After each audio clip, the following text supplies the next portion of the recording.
nagbibigay kami ng explanation ng mga accusations. Pero hindi pwede na moro-moro.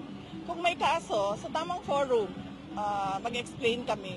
Nagsabi kami noong nag-file sila ng articles of impeachment nila na ready ang defense team para sumagot sa accusations ng prosecutors ng House of Representatives.